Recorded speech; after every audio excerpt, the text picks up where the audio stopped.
Watch programs on your schedule with the KPBS Plus streaming service.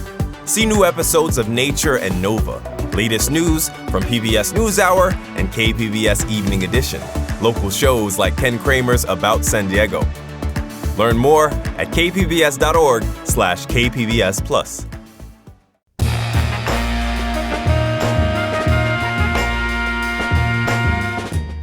Welcome in, San Diego. It's Jade Hindmon. On today's show, we are celebrating the culture and the trailblazers this AANHPI Heritage Month. Hear how mental health care can be more responsive for the community. Plus, hear from leading immigration researcher Tom Wong on his ideas around immigration, identity, and America's 250th. This is KPBS Midday Edition, connecting our communities through conversation. Navigating mental health care can be hard. Sometimes it comes down to access or finding the right therapist, but it can be even more frustrating when you don't feel seen or understood by the therapist you're speaking to. That's a common scenario for many communities of color. So today, as Asian, Native Hawaiian, and Pacific Islander Heritage Month and Mental Health Awareness Month come to a close, we want to look at the experience of the community in getting care and how cultural values and obligations come into play. I'm here with Dr. Nellie Tran. She's a community psychologist and professor in the SDSU Department of Counseling and School Psychology. Dr. Tran, welcome back to the show. Thank you for having me. So glad to have you here for this conversation. Last time we talked, we actually had a conversation about traditional talk therapy and how it's fallen short for many Asian American communities. Remind us how talk therapy works and why it might not be working for AAPI clients. So the first thing is the individual must want to go and seek help. And so that often means making an appointment, finding someone that your insurance covers, and then having an initial meeting. We often say that it takes about 6 sessions before, you really start to feel any amount of relief. And 6 sessions is a long time to be in pain and suffering. And so for a lot of folks from the Asian American community, they're not seeking help until they are in quite a bit of pain. And so you can imagine then that I'm finally taking the risk to put myself out there to ask for help. And now I'm being told I need to be patient and wait 6 weeks. So then they're building a relationship with a therapist. And, oftentimes there's not a match. Right? If a client, an Asian American client, doesn't feel understood, is having to educate the other person, feels judged, they may not come back. And so you can imagine then they have to start that process again. And so it could be easier to seek help elsewhere. With folks who understand what you're going through already, where you already feel validated walking through the door, and you know that this person can relieve some of your suffering and your pain quickly. Right. In general, how are Western frameworks of therapy falling short for the AAPI community? Most of our therapy comes from European traditions, and even the traditions that come from, a Buddhist background or more Asian traditions are ones that have been stripped of their cultural values and their underpinnings of Buddhism, religion. And so that becomes really difficult because now you have, mental health practices such as mindfulness, but they're not connected to your culture. They're not connected to deep-seated history, family traditions. And so that can be really difficult where you're feeling as though this practice that you're going to seek help is actually pulling you away from culture, family, tradition, people you love and care about. And, it's unfortunate that, the anti-Asian sentiments are still rampant within our society. And so you have mental health providers who have not been adequately trained on how to serve Asian American community members. And so they're not well aware of collectivistic traditions. They often carry biases about how families might have a sense of obligation towards their elders, how much young folks want to please and to care for their elders. And then so they're being pushed to separate, right, to individuate, to go and fulfill your passions, right, and follow your dreams. It's okay, your family is toxic. So those mismatches may cause the individual to feel as though they have to choose. I have to choose between mental health wellness and being with my family. And what I see is a lot of young people choose, I want my family. you know? In that case, like, not in the case of someone wanting to choose their family, but just in the case of therapy that is not culturally responsive, can that be more harmful then Absolutely. than good? Yeah, access to mental health care that isn't culturally responsive, culturally appropriate, is very harmful, is quite unethical. But the field itself is very slow to respond to this, to see how harmful it might be. So even in our research, we still see a lot of research that talks about the stigma that Asian American communities hold about mental health. And what I often tell my students who do research in this area is that, well, you know, it's true. There is a lot of mental health stigmas in many of our communities. And could it also be possible that the stigma that mental health holds within our community is appropriate? How many of us have had counselors treat us as though we are less than, have tried to socialize us into something that we are not, that we have had to experience racism and microaggressions within the therapeutic setting? That has been quite harmful. And so they've rejected the idea of this more, traditional Eurocentric model of mental health care. Are you seeing a difference between generations, right, in how they're thinking and talking about their own mental health? Yeah, I come from a generation, my parents were refugee boat people, and so I really felt this sense of obligation. They risked their lives for me to have opportunity. And I have to remember, I think, that we have now in America not just first generation or refugees. We also have second generation, third, fourth, fifth generation Asian Americans. And so there are lots of different experiences, and each generation is carrying the traumas of the generation before them. And so I see a lot of my students now who are second and third generation, and they say that they have this sense of obligation. They want to do well by their parents. They want to fulfill their parents' dreams of them doing well. But then they also tell me, well, my parents actually want me to be happy. They told me to follow my dreams and my passions. And so then I tell them, so what is your dream and your passion? And they're still reporting that they want to do the thing that they think their parents want them to do, right? So, they want to become the doctor. And I'm like, I never heard you say your parents wanted you to become a doctor. At my generation, we said that a lot. And it turns out one of the assignments I make my students engage with is talking with their parents and tracking their career genogram, where they have to track labor and work through the generations. And they come to find that they have held on to that, but their parents don't actually believe that. Their parents truly want the freedom that they could not have in choosing their future direction. And so I think that's the important part. That's so interesting. We talked about collectivism, which is a core part of so many Asian American cultures. Are there other cultural values we haven't already talked about that can impact mental health, you think? Yeah, I think there's a value of respecting our elders, right? So that's part of our sense of obligation to our family. And it kind of goes into our larger collectivistic ideals. But I think this, idea that we do respect our elders, right? And that in the U.S. here, we flattened the hierarchy, or we attempt to. Many people attempt, especially in the college setting and even in the therapeutic setting on occasion, try to flatten the hierarchy without the understanding that actually we respect elders. We respect those with wisdom. So you carry a lot of power that must be acknowledged. And so a counselor has to be able to acknowledge the power they hold over others. When I walk into a room, my community members want me to be called doctor because they respect the title. Whereas I go into other spaces where Vietnamese people might not be plentiful, they want me to drop the title because they think it's, that's too arrogant, right? We're all the same. So I think that's a piece that's really important, that those who are working with our young people have to remember that hierarchy isn't all bad. Right?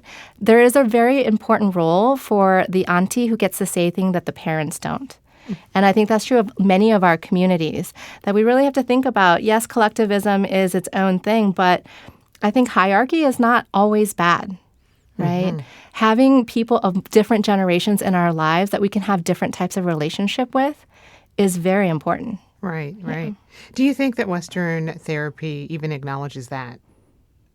there's hierarchy within family. Well, one of the biggest critiques of psychology and mental health is that it doesn't acknowledge power structures, right? And so to me, that's what it brings up, is that there is an inherent power that you hold when you are in a therapeutic relationship. Someone is paying you for services. And when I train counselors, I often say, you want to help, but helping in a professional sense is very different than helping your neighbor.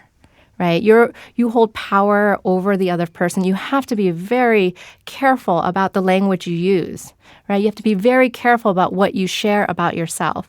And it's very different than a relationship I hold in my neighborhood where I want to be more open. I want to reciprocate information. So I do think that collectivism in our communities can look different, right? We can celebrate each other. We can share information with each other. We don't have to have a wall between us, right? I don't have the luxury of not serving people who might speak Vietnamese, for example, right? Because how many therapists do we have in San Diego who speak Vietnamese? Very few. I can probably count them on one hand, in which case then it is very likely then that our Vietnamese-speaking therapists will have a community connection with the people they must serve, right? You have to acknowledge that in the room. Yeah. And that person still deserves services. Last time we also spoke about, ancient cultural traditions and how more and more clinicians are making that part of their practice. Is that something you're continuing to see today? I do. I think more and more clinicians want kind of ancestral knowledge within their practice. I have mixed feelings about this because, therapy costs money. Generally speaking, it costs money, and the practice, people require making a living. But many of the traditions that people are incorporating are services that have always been free. Right? They've belonged to the community. They have belonged to a Buddhist temple. You can still learn mindfulness by going to the temples in Escondido and in North Park, and walking in and asking to be a part of the community there. It does not need to cost money. So there's something inherently different when we pluck that out of the community and then we ask to be paid to do something that many people are not fully trained in. Right? People will incorporate mindfulness in their practices without any certification, without years of training. And actually, research has shown now that that has resulted in a lot of damage. That meditating for 3 hours when you don't know how to meditate and simply telling someone to just clear your mind, to someone who is in deep pain right now, that could be one of the most dangerous things to do. And so, and people don't like to look up that research, right? And see that, yes, these practices have benefits and when used incorrectly have adverse effects as well. That makes a lot of sense. Yeah. How would you empower those who are wanting to seek care but may still just kind of feel turned away by the stigma and the barriers? Yeah, I don't think that therapy has to be the first step. There are lots of ways that you can step into therapeutic work or healing work. I think that our faith-based centers are great places to start as well. So if you belong to a faith-based community, it's asking for help in that space is also important. Many of our professors, teachers, mentors are good spaces to turn to. If you want to seek professional help, there are many agencies in San Diego that offer low and pro bono services.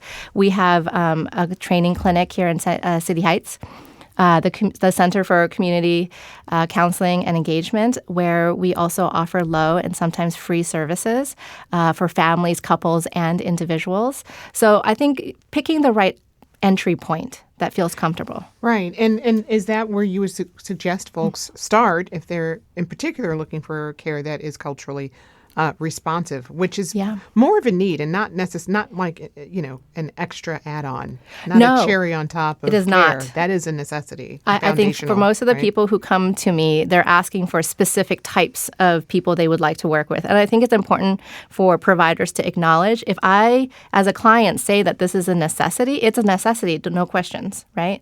So I would go to our ethnic-centered communities. So UPAC is one that offers services.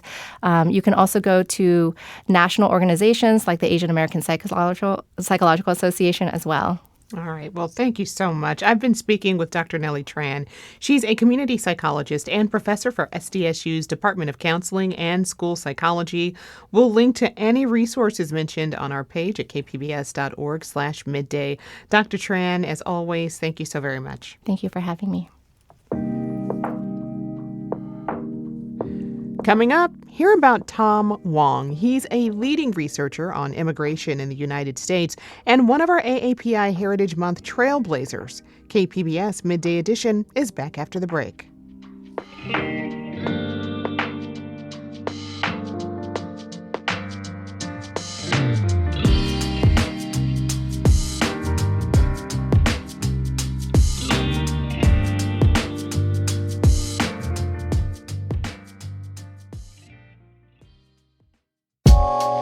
Hola friends, the Tijuana and San Diego borderlands are brimming with captivating stories of people whose lives are shaped by the connection between Mexico and the U.S. On the Port of Entry podcast, we delve into those stories. Listen to Port of Entry wherever you get your podcasts. Welcome back to KPBS Midday Edition. I'm Jade Hindmon. This month, we've been featuring conversations with important San Diego voices to celebrate Asian American, Native Hawaiian, and Pacific Islander Heritage Month. Over the past decade and a half, Tom Wong's work has explored how immigration has really shaped the U.S. and the ways race and identity play into that story. He's a political science professor and founder and director of the U.S. Immigration Policy Center at UC San Diego. He was awarded the ACLU Presidential Prize for his work on immigrants' rights in 2022. Tom Wong, welcome back to Midday Edition. Thank you for having me. Always great to have you on. So, and congratulations on that award, by the way. Thank you. We're having this conversation during AANHPI Heritage Month. Can you share a little bit about the history of that term and what makes it important?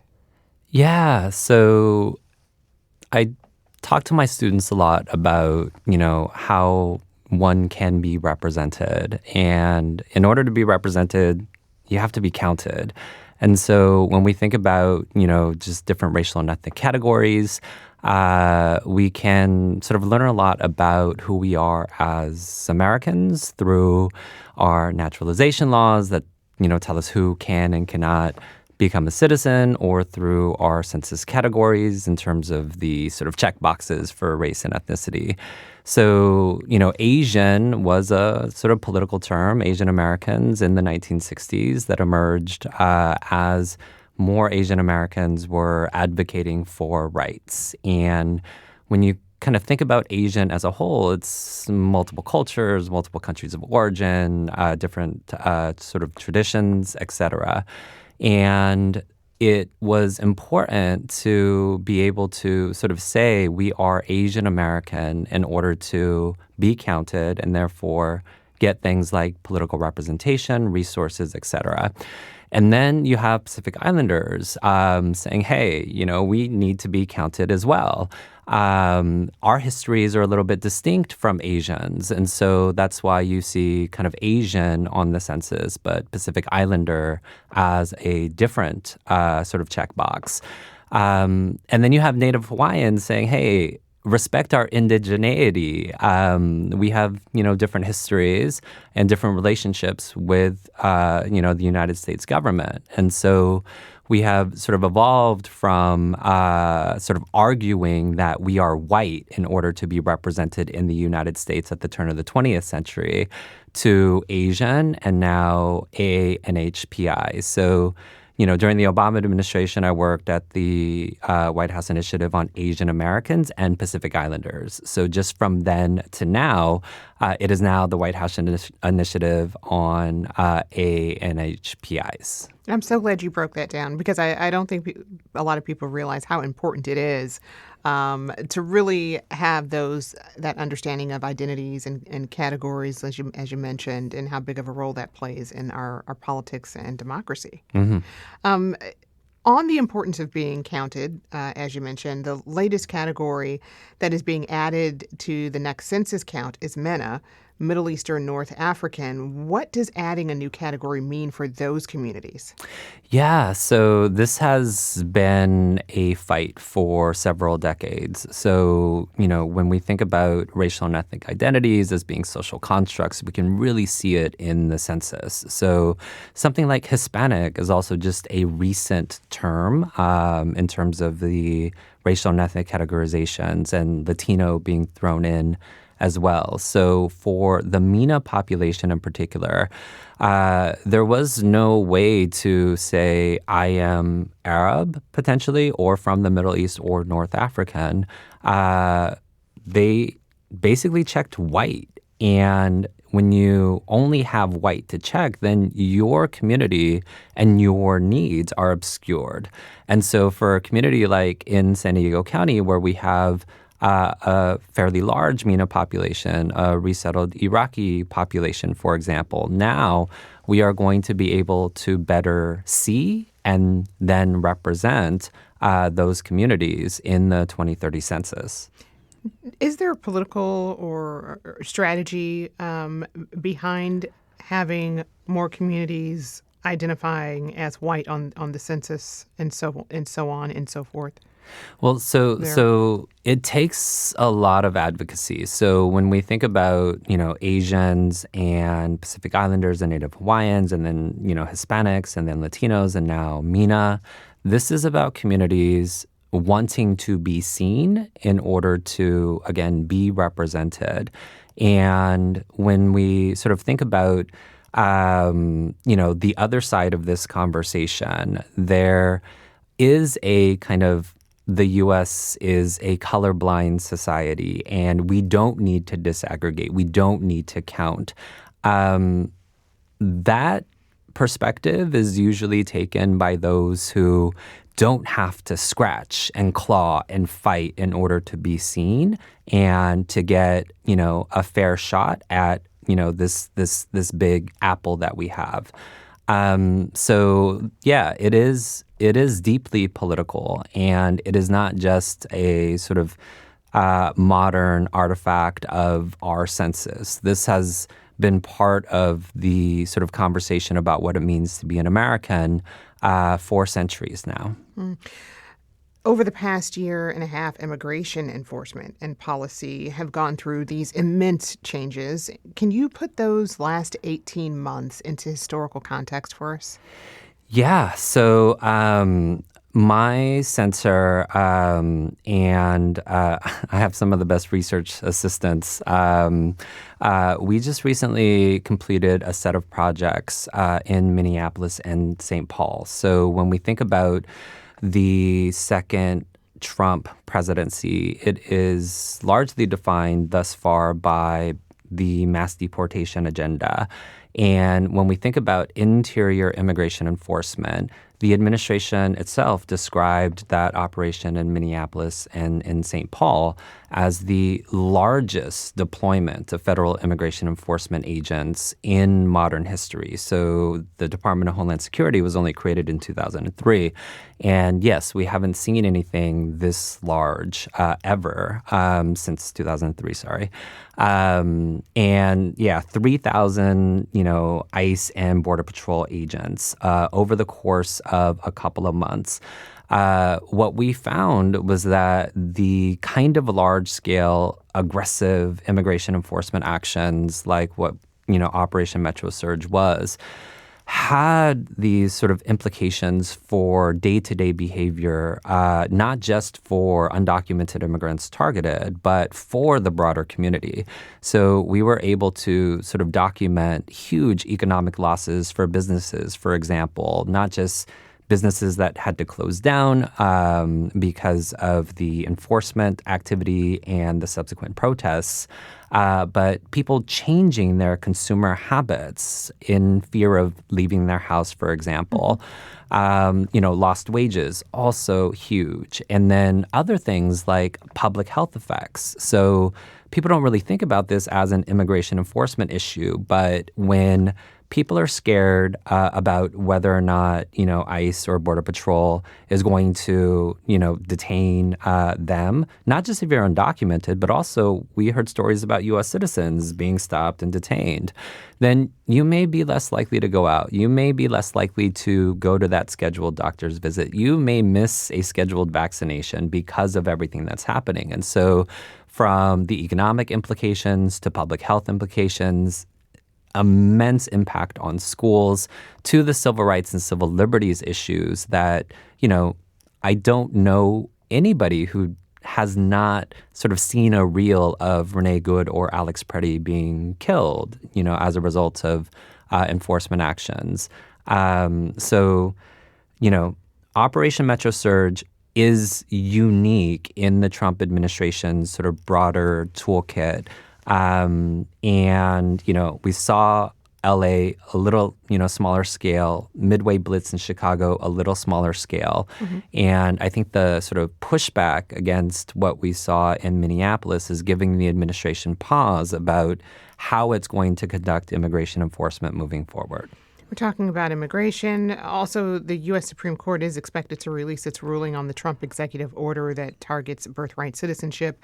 What stands out to you about that case, and what are you expecting there?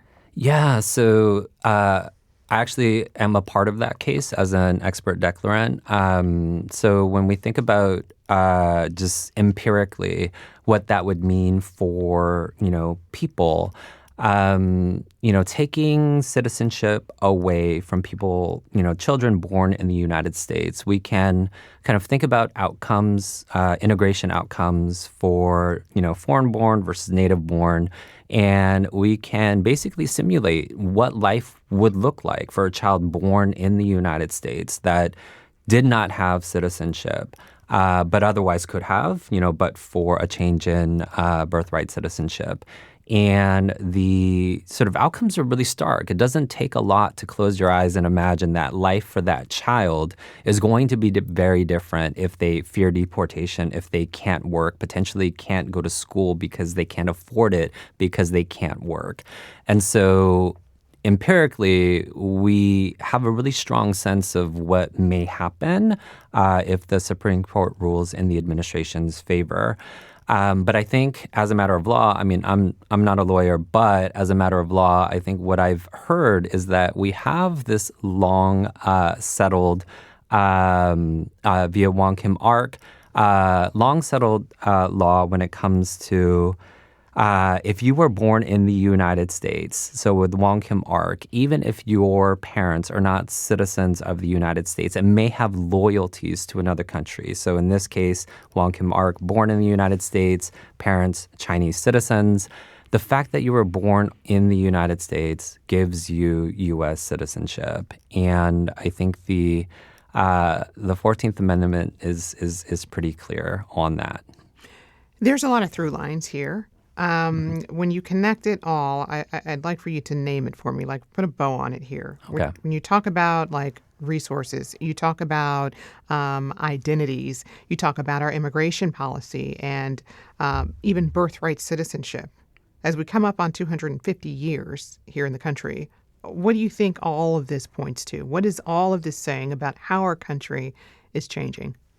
Yeah, so for me, this is about the question is about who belongs. And I think one of the sort of things about this idea of the United States as a shining city on a hill, this, more general idea of an American dream has always been about belonging and the U.S. being a place where you can have nothing, come here, and become anything that you want to.